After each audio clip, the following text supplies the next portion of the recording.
Assalamualaikum warahmatullahi wabarakatuh. Alhamdulillah wa nasta'inu wa nastaghfiruh wa na'udzu billahi min syururi anfusina wa min sayyiati a'malina may yahdihillahu fala mudhillalah wa may yudhlilhu fala hadiyalah. Hadirin yang dirahmati Allah Subhanahu wa taala, alhamdulillah kita masih bisa bertatap muka dalam kesempatan kali ini. Insyaallah kita akan mencoba menjelaskan sebagian ada yang permintaan untuk dijelaskan terkait dengan bagaimana sih KSM yang dikelola atau kelompok swadaya masyarakat, contoh seperti KSM Jaya Amanah atau KSM Desa Cinanggela Gemilang mampu bertahan hingga beberapa tahun, bahkan sebagian masyarakat betul-betul ada yang merasakan manfaat dengan bergabung daripada KSM Jaya Amanah ini. Sebagian pula masyarakat sudah berpindah dari pra menjadi sejahtera. Itu kita tidak memaksa, namun kita hanya mengarahkan masyarakat tersebut sesuai skillnya masing-masing. Mereka ada di UMKM, ataukah mereka ada di peternakan, atau mereka skillnya itu di pertanian. Maka secara tidak langsung kita mempunyai konsep-konsep yang diterapkan di masyarakat agar supaya kelompok swadaya masyarakat ini betul-betul ada di lapangan, betul-betul bahwa KSM ini atau wadah daripada masyarakat ini bisa dirasakan langsung oleh masyarakat, bukan hanya bagus di laporan, bukan hanya bagus di Facebook, bukan hanya bagus update di media sosial, di Instagram dan lain-lain, tetapi pula apakah betul-betul ini dirasakan oleh masyarakat. Dan sampai saat ini KSM Jaya Amanah sudah 5 hampir 6 tahun berjalan, mampu bertahan dan mempertahankan modal yang dikelola. Sedangkan saya mendapatkan pertanyaan-pertanyaan dari kelompok-kelompok lain atau dari lembaga-lembaga lain. Apa yang menjadi dasar, apa yang menjadi program, apa yang menjadi kekuatan program itu sehingga modal yang dikelola bertahan, malahan bisa bertambah. Nah, di sini kita betul-betul mengaplikasikan di masyarakat, bukan hanya mengarahkan, tapi pula memberikan contoh. Karena untuk merubah paradigma, untuk merubah seseorang itu sangatlah susah menurut saya. Itu sangatlah tidak gampang, tidak seperti membalikan telapak tangan. Kamu harus berdaya begini dan lain-lain. Nah, secara komprehensif, sebelum berbicara komprehensif, artinya menyeluruh. Kalau misalkan Desa Binaan Lembaga Zakat Al-Azhar bisa secara komprehensif ini pemberdayaan dirasakan oleh masyarakat satu desa. Nah, sebelum membicarakan satu desa, otomatis di sini ada faktor-faktor atau lingkup-lingkup, yang mana lingkup ini adalah yang akan memberikan contoh hingga komprehensif. Maka di sini kita ada 3 lingkup yang diperkuat. Yang pertama lingkup kendali. Katakanlah itu adalah anggota yang kita kendalikan dengan mengikuti pengajian, dengan mengikuti kumpulan, dengan mengikuti arahan-arahan, skill mereka, pelatihan-pelatihan kewirausahaan, pelatihan pertanian, pelatihan peternakan, gitu kan, dan lain-lain. Ada pula misalkan modal yang kita gulirkan itu tidak banyak, namun modal tersebut ini bergulir. Setelah kemarin si A, sekarang si B. Namun itu pula setelah masyarakat tersebut merasakan betul-betul manfaatnya, dan mereka yang tadinya belum punya modal sekarang menjadi punya modal, yang tadinya tidak punya domba sekarang menjadi punya domba, yang tadinya misalkan masyarakat modalnya kebergantungan daripada modal-modal yang tidak bertanggung jawab, mohon maaf katakanlah seperti bank keliling dan lain-lain. Nah, bagaimana supaya masyarakat tersebut mendapatkan modal sendiri untuk di skill pertanian, ataukah di pertanian padi ataukah di pertanian palawija, itu tergantung skill masyarakat yang dia mumpuni. Nah, pada prinsipnya, oke, kita lihat. Pada prinsipnya Di sini ada prinsip kesejahteraan. Yang mana prinsip kesejahteraan ini dari Lembaga Zakat Al-Azhar, prinsip kesejahteraan ini meliputi yang pertama yaitu hidup di lingkungan yang sehat, aman dan nyaman gitu kan ya. Bagaimana pula supaya masyarakat sehat jiwanya, sehat raganya. Nah, ini lingkup di Saung Ilmu berpengetahuan dan keterampilan. Kita kumpul di Saung Ilmu sebulan sekali. Itu sebulan sekali itu yang dijadwalkannya, adapun yang tidak dijadwalkannya kita bertemu bisa sehari sekali, bisa 2 hari sekali. Apa kebutuhan masyarakat yang ditanyakan kita jawab semampu kita. Nah, dari berpengetahuan dan keterampilan ini kita arahkan supaya masyarakat itu produktif. Nah, artinya masyarakat mempunyai skill yang mana skill itu siap diarahkan dan menghasilkan. Baru setelah hidup di lingkungan sehat, hidup di lingkungan yang nyaman, sehat jiwa sehat raganya, berpengetahuan, ilmunya bertambah, masyarakatnya produktif, skillnya, barulah di situ ada sejahtera, makmur, sehat dan damai, beribadah dengan tenang, gitu kan ya. Tujuannya adalah daripada pemberdayaan ini supaya masyarakat mempunyai keterangan dalam beribadah. Dan pada inti daripada pemberdayaan tersebut adalah berdaya bukan berarti berpenghasilan lebih banyak, itu berpenghasilan lebih besar, itu menjadi tenang, tidak. Karena intinya adalah yang namanya pemberdayaan tidak diukur dengan pendapatan, tidak bisa diukur dengan harta. Jadi berdaya pula bisa diartikan bahwa berdaya itu adalah mempunyai ketenangan dalam batin. Nah, di sini pula kita tidak hanya berbicara di skillnya masyarakat. Kita tidak bisa langsung mengarahkan secara terus-menerus di bidang ekonominya masyarakat. Namun pula di sini diantaranya adalah persyaratan yang paling utama adanya kumpulan. Nah, kumpul yang ini adalah isinya pengajian.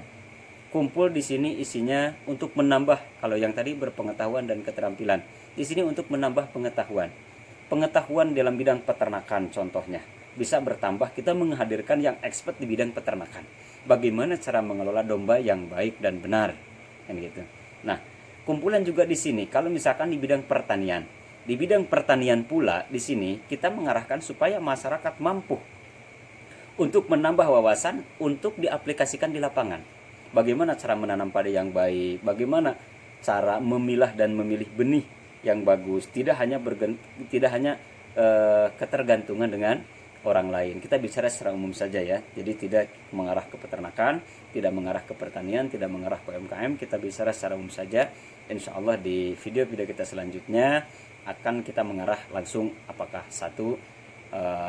kita khusus untuk membahas bidang UMKM, atau kita membahas bidang peternakan, atau kita membahas bidang pertanian. Nah, di sini kita bicara secara umum saja prinsip kesejahteraan, bagaimana masyarakat yang sejahtera.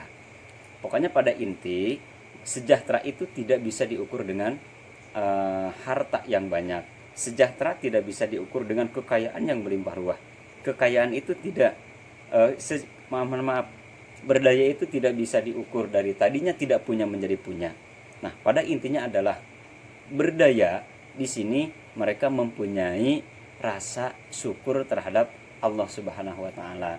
Setelah adanya rasa syukur dalam pribadi masing-masing masyarakat, nah itulah baru masyarakat yang artinya berdaya. Karena sesuai apa yang saya terima dari para asatid, para ulama, para guru-guru saya yang sekarang alhamdulillah masih ada, beliau itu menjelaskan sebetulnya rezeki, jodoh, celaka dan bahagia itu sudah ada ketentuan yang maha kuasa.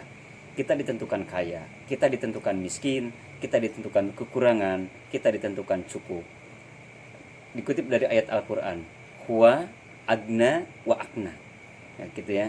Nah, Allah itu menciptakan di antara kamu orang kaya dan cukup.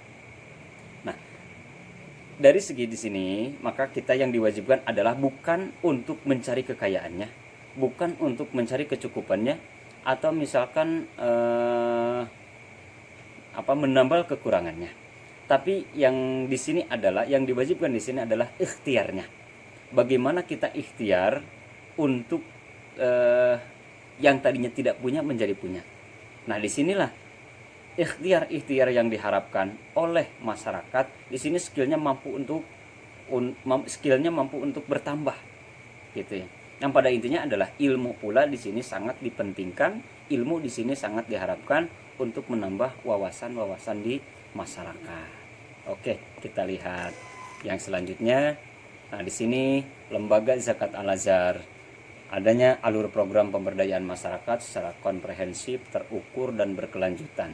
Apapun skillnya, makanya kita tidak bisa bicara di satu sektor, di UMKM, di peternakan, di pertanian.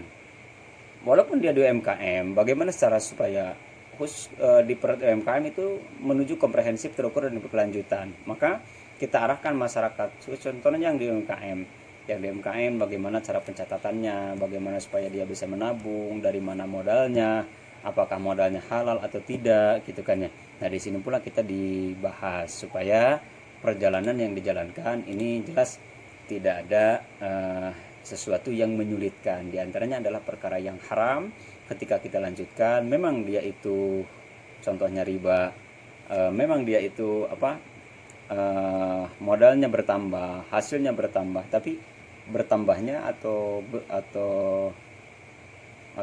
bisa diukurnya secara tidak halal, artinya kena barang riba. Ataupun di pertanian, bagaimana supaya secara komprehensif, terukur dan berkelanjutan di pertanian. Nah, maka di sini tadi seperti tadi kita bahas, modalnya halal, perjalanannya bagus, ikhtiarnya, manajemen pengelolaannya, manajemen hasilnya kita bagus. Di sini nanti kita besok akan jelaskan bagaimana manajemen di pertanian. Nah, inilah yang terpenting. Di sini ada penguatan pengetahuan keagamaan masyarakat. Ini yang terpenting. Bagaimana mengelola masyarakat. Sebetulnya mereka itu pengajian sering, bahkan mingguan, harian, bulanan, mereka pengajian penting sering, gitu kan. Tetapi kenapa hasil daripada pengajian mereka susah untuk mengaplikasikan? Karena tentunya di sini kita membutuhkan seorang expert di bidangnya yang betul-betul terjun di lapangan untuk memberikan contoh di masyarakat. Nah, di sini ada contohnya relawan, sahabat dai, sahabat masyarakat. Nah, dai sahabat masyarakat ini dampingan daripada Lembaga Zakat Al-Azhar ini setidaknya sedikit mempunyai skill untuk bisa memberikan contoh di masyarakat, gitu kan ya. Oke, diantaranya lagi ada tabamas atau tabungan masyarakat. Nah, tabungan masyarakat ini adalah untuk menuju komprehensif, terukur dan berkelanjutan. Oke, nah itu diantaranya. Maka kita kembalikan semuanya kita kembalikan ke masyarakat. Bagaimana supaya KSM seperti pertanyaan yang awal mampu secara 5 tahun atau 6 tahun berjalan, sedangkan saya pernah kedatangan seorang tamu, Kang, bagaimana saya sudah mengelola nih, jangankan 5 tahun, bahkan 6 bulan modal saya habis loh untuk mengadakan pemberdayaan di masyarakat. Maka di sini kita diperlukan manajemen atau organisasi yang penting, struktur yang terorganisir dengan jelas. Nah, jangankan perkara yang baik gitulah, bahkan perkara yang halal, bahkan perkara yang tidak baik pun ketika terorganisir mereka akan sukses. Al-haqqu bila nidam sayyibul batil bin nidam. Kebaikan yang terorganisir akan kalah dengan kebatilan yang terorganisir. Maka di sini supaya betul-betul terorganisir dalam bidang pemberdayaan masyarakat, maka pula kita dibutuhkan diantaranya yang pertama, siapa saja sih masyarakat yang bisa diberdayakan. Nah, di sini kan jelas siapa saja sih masyarakat yang bisa diberdayakan. Nah, kita dari dampingan Lembaga Zakat Al-Azhar diarahkan ke arah sana. Siapa saja? Nah, bukan berarti kita mempunyai uang lalu kita gulirkan. Tidak, kalau gitu jelas masyarakat akan merasa bahagia, tapi KSM rusak, kelompok swadaya masyarakatnya, wadahnya rusak karena modalnya tidak bisa dikembalikan. Nah, yang pertama, bagaimana cara memilah dan memilih masyarakat yang mampu untuk diberdayakan. Artinya, sebagai contoh saja di sini. Nah, di sini ya, sebagai contoh saja nih di sini. Nah, di sini ada zona merah, kuning, dan hijau. Nah, ini sebagai keterangannya skema program pemberdayaan ekonomi masyarakat. Nah, masyarakat yang di zona manakah yang mampu untuk mengelola modal? Mohon maaf, kalau masyarakat di zona merah, katakanlah orang yang sangat kekurangan. Ketika zona merah ini masyarakat yang lapar, membutuhkan makan. Pertanyaannya, ketika masyarakat lapar, ketika manusia lapar, apakah yang dibutuhkan itu modal usaha atau makanan? Jelas yang dibutuhkan adalah makanan, bukan modal usaha. Setelah kebutuhan perutnya terpenuhi, setelah kebutuhan dapurnya terpenuhi, kalau misalkan dia sudah berkeluarga, kebutuhan dia, kebutuhan istrinya, dan kebutuhan anaknya sudah terpenuhi, baru dia bisa berpikir bagaimana cara mengelola modal. Nah, mungkin di zona merah ini diantaranya adalah kalau tidak salah itu orang yang di bawah standar, atau katakanlah orang yang fakir, gitu kan ya. Nah, di zona merah ini adalah sangat rentan. Nah, maka saking rentannya, maka lembaga zakat Al-Azhar di sini ada poin-poin yang harus dilakukan terhadap zona merah. Di antaranya pendayagunaan zakat, uang zakat. Apakah uang zakatnya dari mana? Apakah dari lembaga zakat Al-Azhar? Gitu. Tidak semuanya. Bisa dari Baitul Mal masjid, bisa dari Baitul Mal pesantren dan lain-lain. Kita kasih makan masyarakat yang ada di zona merah ini. Nomor 1, pemenuhan kebutuhan dasar ekstrim poverty. Gitu kan ya. 1, kasih dulu dia makan. Selama beberapa hari, misalkan apakah dia seharinya untuk makan cukup 30.000, misalkan selama seminggu kita support. Tetapi apakah semuanya? Tidak. Kita hitung dulu apakah dia masuk zona merah atau masuk zona-zona yang lainnya. Kita hitung dulu apakah dia masuk zona merah atau yang lain.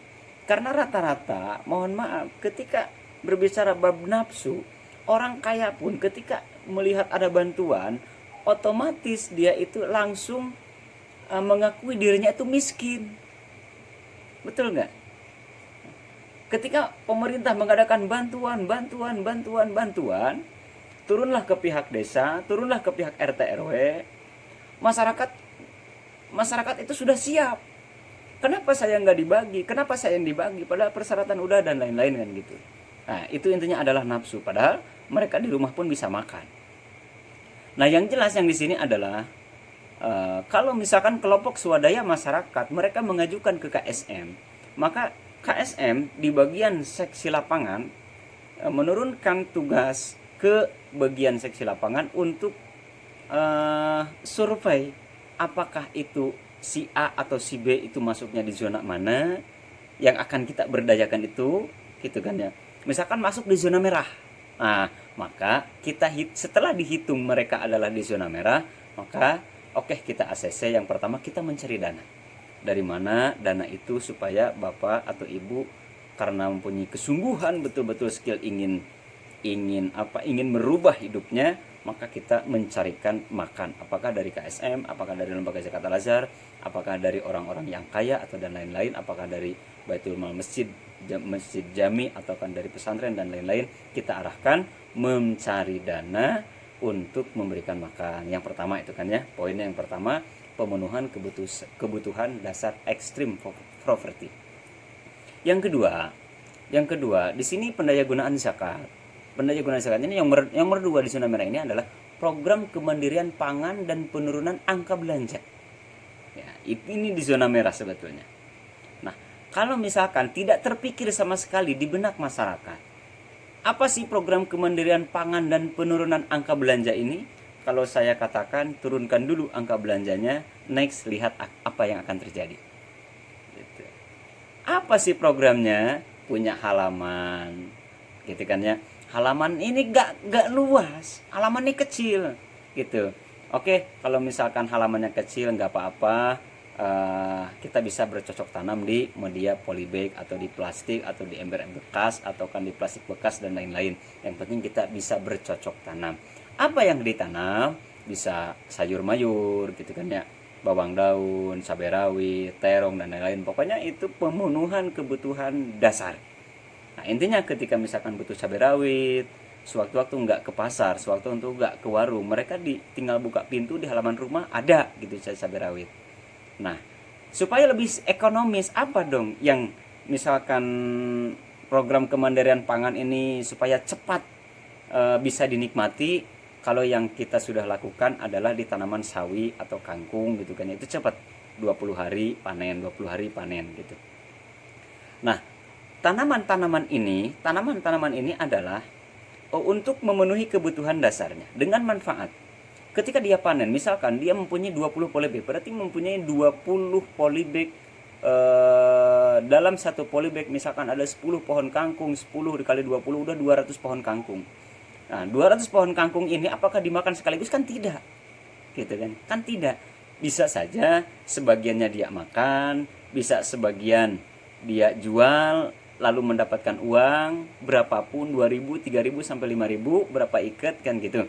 Bisa dititipin dijual ke tetangga yang biasanya sering ke pasar. Nah, menjadi tabungan. Gitu. Uangnya menjadi tabungan.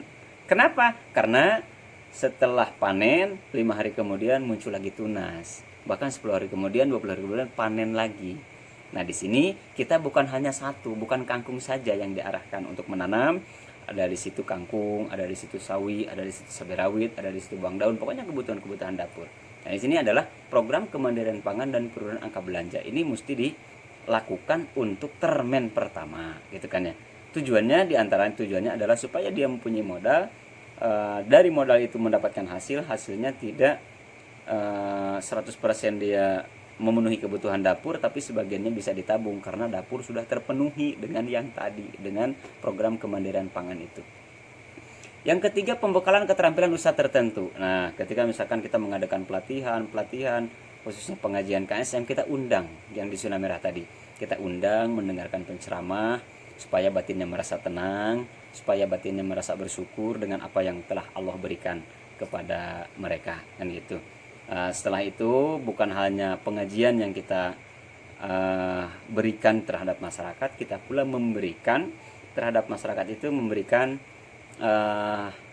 keterampilan usaha-usaha tertentu. Kita menghadirkan yang expert di bidangnya, bagaimana cara mengelola singkong menjadi keripik dan keripiknya yang enak gitu kan ya, untuk menjadi supaya ekonomis, nantinya bisa dijual, bisa menjadi income bagi keluarga, bisa kalau ibu-ibu bisa membantu perekonomian suami di rumahnya masing-masing.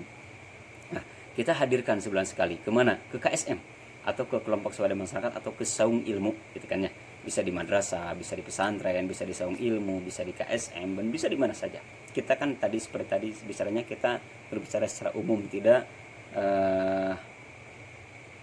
menjelaskan satu poin gitu kan ya. Insyaallah besok mulai kita akan menjelaskan satu persatu poin yang akan dijelaskan di KSM Jaya Amanah ini.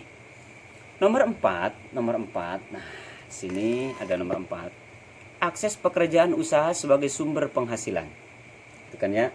Ini standarisasi dari Lembaga Zakat Al-Azhar.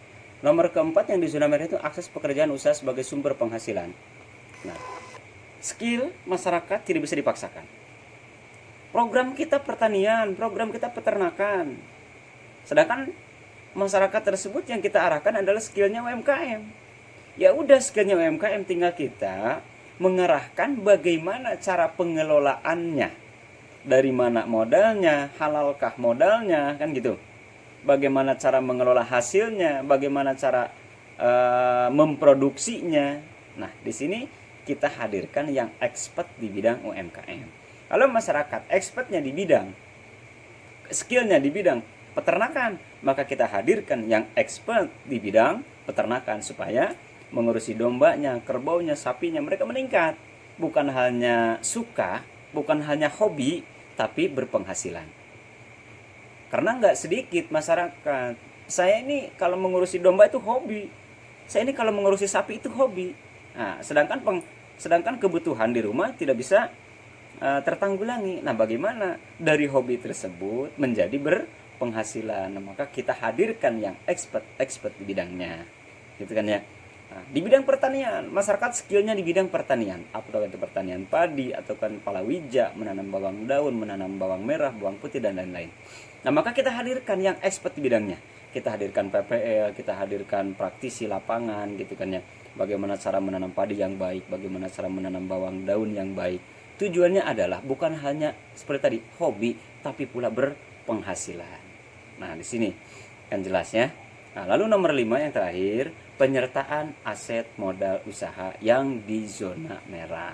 Dari mana modalnya? Kita tanyakan ke KSM, apakah di KSM ada dana untuk Kordul Hasan, atau kan dana untuk kebajikan, dana untuk ta'awanu alal birri wa taqwa gitu kan ya.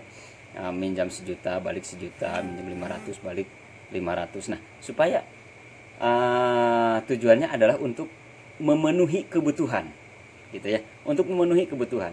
Kalau tadi Allah menciptakan manusia di antara kaya dan cukup. Nah, yang kaya bagaimana supaya dia solidaritas terhadap orang yang cukup supaya bisa lebih gitu ya. Yang kaya dan cukup bagaimana dia solidaritas supaya yang kurang menjadi cukup gitu.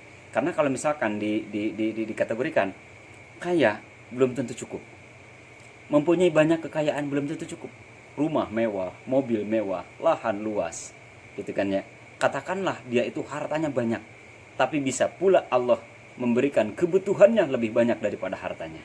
Maka ukuran harta, ukuran kekayaan tidak bisa menjamin dengan berkecukupan. Tapi yang cukup sudah pasti dia tenang. Tinggal bagaimana mengelola atau memanajemen kalbunya supaya dia merasa bersyukur terhadap Allah atas apapun yang Allah berikan, berapapun yang Allah berikan. Intinya adalah dia selalu bersyukur. Nah, ini pada intinya adalah pemberdayaan tersebut yang tadi saya ceritakan. Makna daripada berdaya intinya adalah bukan yang tadinya masyarakat berpenghasilan rendah menjadi tinggi, itu ya. Tujuan akhirnya, goalnya itu bukan ke sana arahnya, bukan menciptakan masyarakat banyak uang, bukan menciptakan masyarakat menjadi kaya, tapi menciptakan masyarakat sanggup untuk bersyukur. Namun dakwanya di sini tentunya adalah bilham gitu ya. Kalau misalkan di majelis taklim orang mendengarkan pengajian, mereka hanya terfokus dengan hadirnya saja. Karena yang diwajibkan kata ulama saya katanya, kata ulama saya, talabul ilmi fardhatun ala kulli muslimin wal muslimat.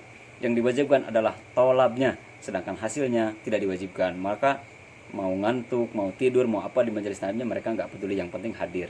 Nah, sedangkan di sini adalah kita dakwah secara langsung di lapangan dengan mengikuti skill-skill di masyarakat supaya masyarakat tersebut tidak hanya dia capek di dunia gitu ya, namun dia itu bertujuan mendapatkan kenikmatan nanti di akhir-akhir. Kan itu goal yang sesungguhnya adalah bagaimana supaya masyarakat mempunyai kedudukan yang lebih gitu ya, di hari akhir mendapatkan ketenangan dan keriduan dari Allah Subhanahu wa taala dengan kasab usaha masing-masing yang masyarakat jalani. Nah, mungkin insya Allah besok kita akan jelaskan bagaimana KSM KUB Jaya Amanah ini sanggup mempertahankan modal, bisa bertahan malahan lebih, dan hasilnya bisa dirasakan masyarakat.